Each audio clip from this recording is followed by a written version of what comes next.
Assalamualaikum warahmatullahi wabarakatuh. Selamat datang kembali di channel ini dengan saya Raisa Nur Ajijah. Di video kali ini saya akan membahas mengenai remote access. Nah, apa sih remote access itu? Jadi, remote access adalah kemampuan untuk mengakses dan mengelola perangkat jaringan dari jarak jauh tanpa harus berada langsung di lokasi fisik perangkat. Jadi, intinya adalah kita bisa meremote sebuah device, entah itu switch atau router, tanpa menggunakan sebuah kabel dan hanya dengan menggunakan satu IP publik. Nah, selanjutnya di sini ada jenis-jenis dari protokol atau protokol remote access. Nah, di sini ada dua jenis. Yang ke satu yaitu Telnet dan yang kedua adalah SSH. Kalau Telnet memiliki TCP portnya adalah 23 dan SSH TCP portnya 22. Di sini Telnet tidak aman. Kenapa sih tidak aman? Jadi Telnet tidak aman karena jarang sekali digunakan. Masih digunakan tetapi jarang dan tidak aman karena Telnet ini menggunakan plain text jadi tidak transkripsi. Nah, bagaimana sih plain text itu? Jadi misalnya kita memasukkan sebuah password. Misalnya passwordnya adalah Cisco 123. Dan ada seseorang yang akan meretas, maka passwordnya itu akan terlihat. Berbeda dengan SSH ini sudah transkripsi. Jadi ketika kita memberikan passwordnya dan kemudian ada yang ingin meretasnya, dia tidak akan melihat bahwa passwordnya itu misalnya Cisco 123. Karena dia akan mentranskripsi ke beberapa bentuk kode yang tidak dapat dipahami. Jadi bisa tahu passwordnya itu hanya teknisinya saja yang telah memasukkan sebuah passwordnya. Nah, selanjutnya saya akan mengimplementasikan pemasangan remote access jenis SSH. Langsung saja kita masuk ke aplikasi Cisco. Nah, di sini saya sudah masuk ke aplikasi Cisco. Pertama-tama kita akan menambahkan dulu satu router,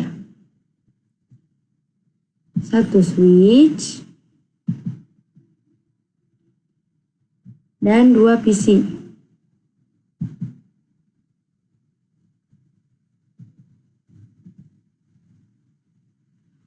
Nah, untuk kabelnya dari PC 0 ke switch kita akan menggunakan kabel otomatis.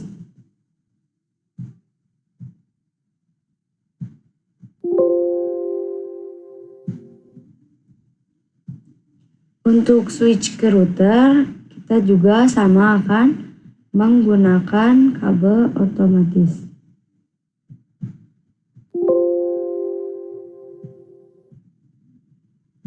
Nah, untuk router ke PC1 kita akan menggunakan kabel konsol.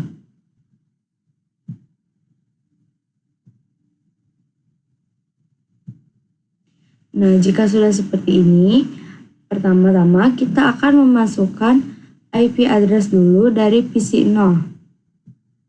Kita masuk ke desktop lalu IP configuration. Di sini untuk IP addressnya adalah 192.168.1.1. Untuk subnet maxnya akan langsung terisi jika kita klik. Kita close dulu. Selanjutnya kita akan menambahkan IP address dan menyalakan routernya terlebih dahulu. Sini kita klik router lalu masuk ke config. Lalu di interface kita klik yang pass ethernet 0/0. Ini kita on kan dulu. Untuk IP configuration-nya 192.168.1. Untuk di router kita akan menggunakan angka 2 yaitu jadi 1.2. Untuk subnet maxnya sama seperti tadi akan otomatis terisi jika kita klik. Setelah itu kita close lalu masuk ke PC1. Masuk ke desktop lalu ke terminal.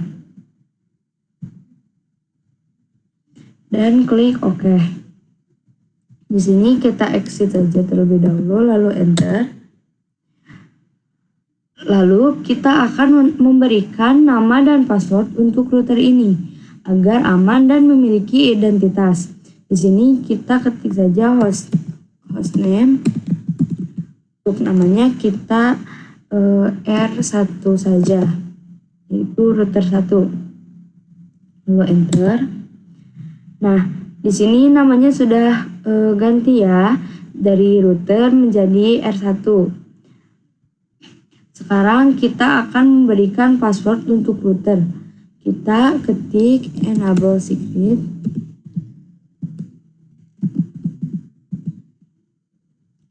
Untuk passwordnya misalnya 321, lalu enter.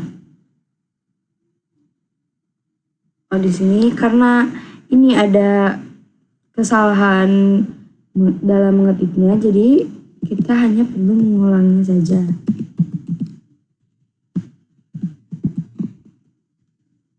Ya, 21, lalu enter. Nah, sudah. Kemudian kita akan memberikan nama dan password untuk nanti kita login pada protokol SSH. Di sini kita ketik username. Untuk namanya bebas ya, misalnya di sini kita namanya admin saja. Kemudian ketik password.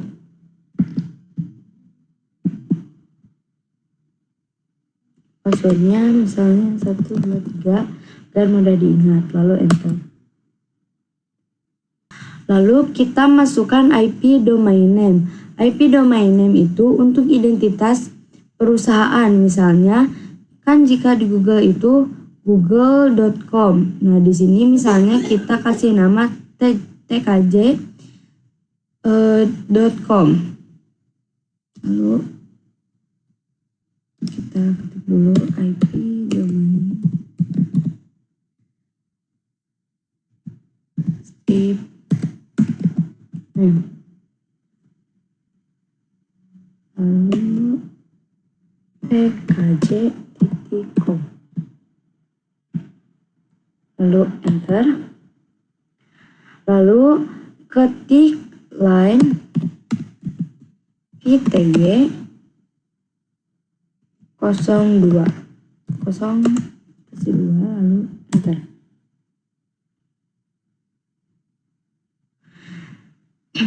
Jadi untuk membatasi yang masuk ke server kita, perhitungannya mulai dari 0, 1 sampai 2. Jadi ada 3 pengguna yang bisa masuk ke server kita.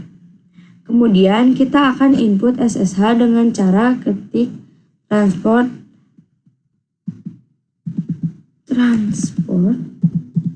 input.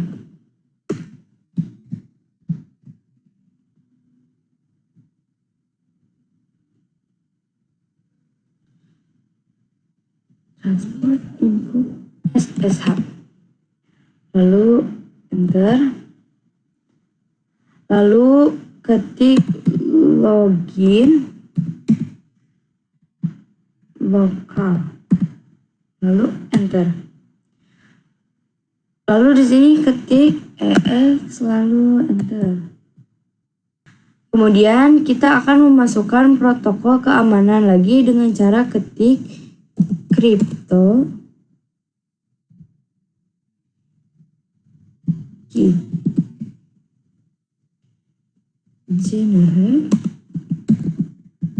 generate as RSA. Lalu enter. Kemudian di sini akan disuruh memasukkan beberapa bit yang akan dimasukkan. Di sini ada yang 1024 dan ada 2048. Tetapi di sini kita masukkan yang minimum saja, yaitu 1024. Enter. Nah, jika sudah oke, tandanya sudah berhasil memasang akses jenis SSH pada perangkat kita. Lalu kita close dulu saja. Sekarang kita lanjut ke PC 0. Lalu masuk ke desktop. Nah, di sini ada Telnet atau SSH client. Kita klik. Jadi di sini ada connection type.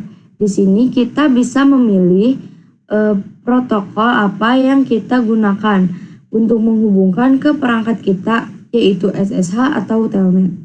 Karena tadi yang kita input adalah SSH, jadi kita akan klik yang SSH. Lalu di sini ada hostname or IP address. Di sini kita masukkan IP address yang tadi kita setting di router, yaitu 192.168.1.2. Untuk username-nya yang kita buat tadi yaitu namanya admin. Lalu klik connect. Nah, di sini akan muncul kata password. Tandanya kita sudah berhasil. Lalu di sini kita masukkan passwordnya yaitu 123. Lalu enter. Nah, di sini sudah masuk konfigurasi router. Di sini kita enable dulu. Untuk masuk ke mode privilege, di sini kita ketik EN lalu enter. Di sini kita masukkan password yang di router yaitu 321 lalu enter.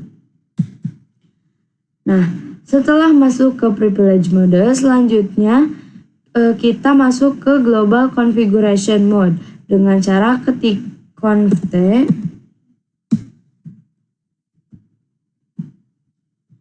yaitu config terminal lalu enter. Nah, jadi kita bisa masuk ke global mode yang di perangkat kita menggunakan protokol SSH remote access. Jadi intinya kalau kita sudah masuk ke global configuration mode, tandanya sudah berhasil. Baik, demikian pembelajaran mengenai remote access kali ini. Mohon maaf jika ada kekurangan atau kesalahan dalam menjelaskannya. Terima kasih telah menonton video ini sampai akhir. Wassalamualaikum warahmatullahi wabarakatuh.